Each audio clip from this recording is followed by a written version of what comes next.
In the final level of the Flash game Red Ball 4 Volume 1, there's a boss that consists of 3 phases. In Phase 1, the boss rolls from one side of the screen to the other in an attempt to damage the player. After the roll, the boss becomes vulnerable, allowing for Red Ball to deal damage and take one of his 6 total hearts. After dealing 3 hits during this phase, Phase 2 is initiated. The boss will jump and slam on the ground, summoning a selection of enemies that Red Ball must defeat. The first slam summons a single normal enemy, the second summons 2 normal enemies, and the third summons a pair of armoured enemies that will charge at Red Ball and require 2 hits of damage to be defeated. After Red Ball overcomes each wave of enemies, Phase 3 begins. The boss bounces around the screen erratically, either 4 or 5 times, before becoming vulnerable for a hit. This pattern of 4 or 5 bounces is effectively random, with the player losing up to a second every time the boss decides to bounce 5 times instead of the more conservative 4.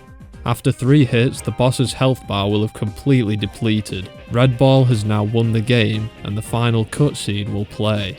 For speedrunners, this boss has become an especially dangerous and time-consuming part of the speedrun, and one small cock-up could quickly turn a potential PB into a dead run. A number of optimizations have been made for the boss fight over the years, and can even be seen in the first ever recorded speedrun of the game, where Jess, which is me, intentionally took damage to prevent the boss from rolling all the way to the other side of the screen. I also reset at the end of Phase 1 to replenish my health, which apparently also cuts the boss's movement short in Phase 2, so I was even more innovative than I realised. In more recent times, riskier strategies such as double enemy kills and preemptive boss damaging in Phase 3 were also implemented into the run, both adding much greater risk to the fight in an attempt to shave off those precious frames. With these optimizations, a boss that would take a casual player around 1 minute and 5 seconds to complete could now be beaten in around 54 to 55 seconds. However, the fact still remained that the boss was largely unbroken. No phases of the boss could be skipped, no enemies could be forced out of existence, and no level end triggers could be found to finish the level without having to fight the boss at all. Its programming reigned victorious. With the available time save in the game's platforming levels being almost completely exhausted, speedrunners sought desperately for any new discoveries that could be found in the boss fight, but unfortunately, we came up with nothing. It felt hopeless. There were no more options to explore. Seasoned Red Ball veterans had effectively given up hope. However, old eyes can often glance over wide open apertures that have yet to be explored, and in the case of the Red Ball 4 Volume 1 boss, a pair of new eyes were all that it took. On the 16th of January 2021, a user by the name of Xdis posted a video titled Red Ball 4 Volume 1 Boss Glitch to the Red Ball 4 General channel of the community's Discord server.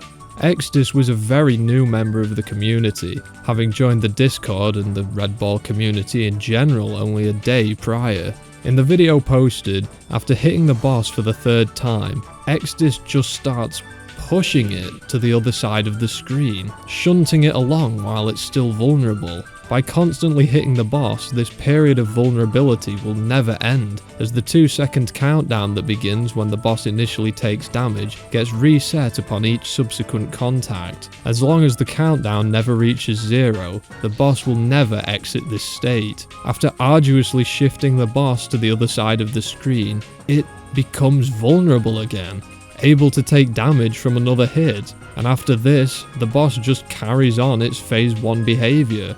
2 rolls later, the boss is 1 hit away from death, and that's it. The fight's over. Instead of progressing to Phase 2 after taking a 3rd hit like normal, a phase where the boss doesn't ever become vulnerable, it just repeats a 2nd iteration of Phase 1 because of the push. The community was shocked to see what Xdis had pulled off. Finally, something new on this level had been found, but unfortunately, it was slower. With Xdis's time clocking in at 58 seconds, it was 4 seconds behind what was required to be a viable time save. Although the strat had completely disrupted the boss's normal progression, it seemed like it would pan out as an effectively useless alternative to normal completion. But thankfully, that's not exactly how things went. Once more, experienced players started experimenting with the new strategy. The time was brought down to around 49 to 50 seconds, and with the combined efforts of Norksaw and Thog_N, it was made fairly consistent. Despite the strategy not looking to be the huge breakthrough that everyone was hoping for, a 4 or 5 second time save was still very acceptable, as it opened up the possibility of a time in the 3-1x range, with the current world record being a time of 3 minutes and 27 seconds by its maximum. With this newfound knowledge, Matthew Motorjam immediately began doing runs, hoping the new boss strat would allow him to snag the first place trophy. During Motorjam's attempts, fellow speedrunner Norksaw claimed to have found a way to make the strategy 100% consistent, but this boring development was completely overshadowed by what happened soon after. 32 seconds. Motorjam, the second place runner at the time, managed to beat the boss in just 32 seconds. But what did he do differently to take off a further 18 seconds? Let's just say that he turned the boss push into more of a boss roll. After the boss was damaged for the third time by running into Red Ball, Motorjam initiated a series of consecutive hits on the boss, timed so that each one was whenever it looked as though the boss had a tilt of about 45 degrees. The boss rolled over, tilting at another 45-degree angle, where it could then be hit again, and so on.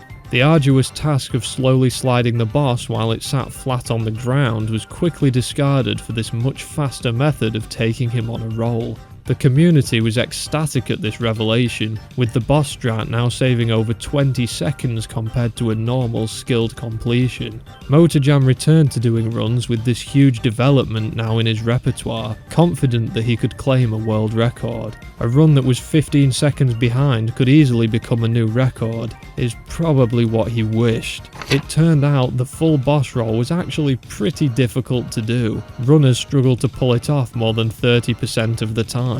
But still, the race was on, and as its maximum set forth to defend his title, Motorjam got this run. Yes! Oh my god, sub 30, sub 30, sub 30, sub 30, eat a run! It wasn't quite a new world record, but the time on the boss read 29.71 seconds, saving a massive 25 seconds over the boss fight in the still standing world record of 3:27. With a way to save that much time, people began to realise that the once joked about time of sub 3 may actually become a reality. However, with a time of that magnitude so far away, all Motorjam and its maximum were worried about was achieving the first world record with the new strategy. And finally, after a series of mishaps and chokes by the two contenders, a new world record was set. Go, go, go, go. Go, yes, yes. Oh my god! That's it. Motor, that's it, that's it, that's it, that's it, that's it, that has to be it. Remember to get the next hit, remember to get the next hit, remember to get the next hit. Remember to get the next Get the next hit, get the Get the next hit. Get the next hit. Road, Go, go, go. no way!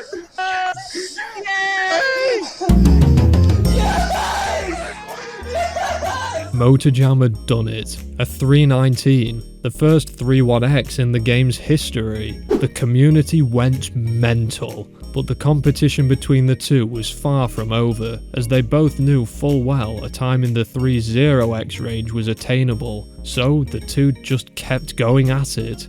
On the 16th of January 2021, the very same day that Exodus posted his revolutionary video, all of these world records were set. No, I had it, dude. I had it. Max fucking got Yo, it, world man. record. Max, you got it.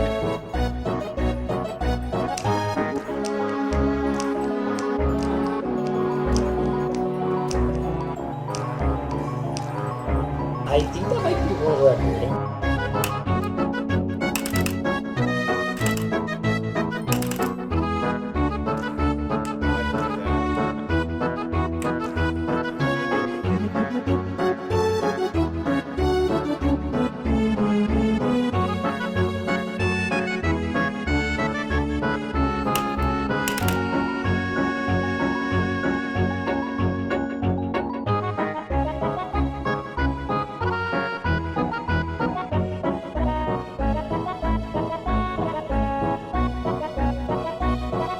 After this wild series of trades, the dust settled and the record stuck at a 311.125 by MotorJam. The competition that once enveloped the two from late 2018 to early 2019 was finally being relived. The metaphorical fire was being stoked, but as MotorJam soon left the game behind yet again, it seemed like history was about to repeat itself. Its Maximum now had free rein to push the record lower, an extremely similar situation to the one he was put in grinding for the first sub 330 in late 2019, and after getting a new world record of 310, its Maximum set his sights on one final goal, sub 3.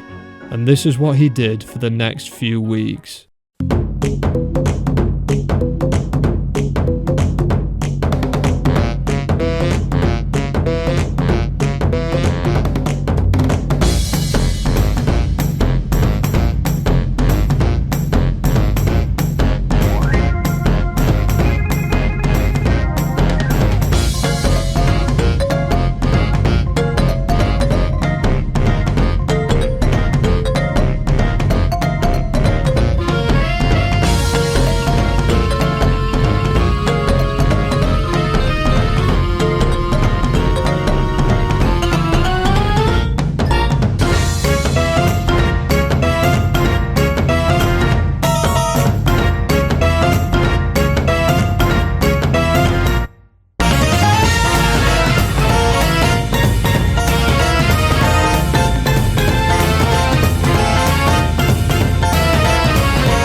Despite numerous complications with the boss and various other levels in the game, its Maximum finally got a run that he was proud of on the 8th of February. Adding to the 24 to 25 seconds that the new boss strat could save, this run had the skill level of what a 325 or 326 would have been, of course with the still difficult boss roll tacked on. But despite his best efforts and heaps of practice, Maximum couldn't get his consistency with the strategy above 50%. Every time he entered the boss, he flipped a coin. If it landed on heads, the strat would be successful. If it landed on tails, it would not. Whether it was the result of the boss lying flat after the first hit, or down to a mistake of his own. For the coin to land on heads, both luck and gameplay ability needed to be on his side, and with nerves at play, this was a tall order. With Maximum streaming all of his attempts for the fabled sub 3 after getting a 304, people watched on live in the hopes of seeing it become a reality. On day 2 he got a lower 304, and on day 3 he got the 301 from the earlier montage. The sub 3 felt so close, but with the rest of the game being heavily inconsistent with its double jumping, speed conservation and frame perfect tricks, the sub 3 was going to be no easy feat. The game was being pushed to its absolute limits, and any small mistake would usually bring the run to a pitiful end. Effectively everything had to go perfectly for the sub 3 to happen. Its Maximum kept losing good pace runs to the gauntlet that was the late game levels. Thankfully, on day 7, the stars aligned.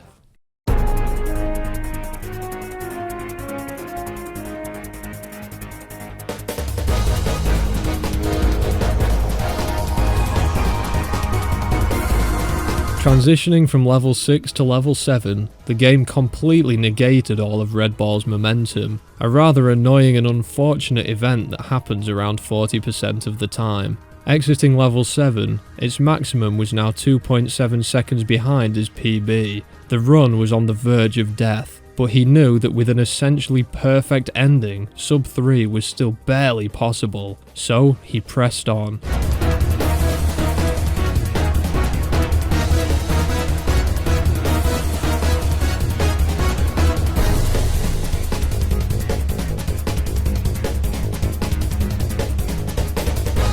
He played levels 8 through 14 flawlessly, without a single visible hindrance. He nailed the gap and platform double jumps on level 10. He played level 11 seemingly perfectly, hitting an extremely inconsistent strategy, almost tying his gold split for the level. And on level 14, he pulled off the difficult and nerve-wracking cart double jump. Upon entering the boss, his best possible time was around a 2:59.7. Not only did he need to get the boss strategy, he also could only afford to lose 0.2 seconds at most to his gold split for the fight. As the boss rolled in for the final hit, he knew he was cutting it close. And then... Yes, dude! Let's go! Let's go! Yes! On the 16th of January 2021, a complete newcomer to the Red Ball community uploaded a video, innocently named Red Ball Volume 1 Boss Glitch. There's no way Exodus, or anyone for that matter, would have anticipated the massive domino chain that this would topple. The strategy was improved thanks to the efforts of runners like Motorjam and Norksaw. A world record frenzy ensued between its Maximum and Motorjam, and the possibility of a new minute barrier being broken was just barely unlocked by these efforts. When that minute barrier was broken, it felt surreal to everyone. In the comments of the world record progression video for Red Ball 4 Volume 1, which covered the game's history up until the 3:29, former world record holder Banana Nana, who achieved the first sub 4 minute time in the game's history, wrote, "Everyone knows minute barriers are cooler than second barriers." In a reply, Motorjam jokingly stated, If Banana Nana says that minute barriers are cooler than second barriers, I know what I have to do. 259 incoming. Thanks to Exodus's discovery and the efforts of several members in the community, Motorjam's joke became a reality. Well, almost. Hey everyone, it's Maximum here. I hope you enjoyed watching this mini-doc. If you haven't seen the Red Ball 4 Volume 1 World Record Progression yet, I highly encourage you go and watch it, as it provides some important context for things discussed in this video. And a huge thank you goes out to Jess for narrating. I highly recommend that you go and check out some of the videos about Super Monkey Ball and Red Ball that are present on his channel, Goober13MD. Consider subscribing if you've made it this far, and I hope that you have a great rest of your day.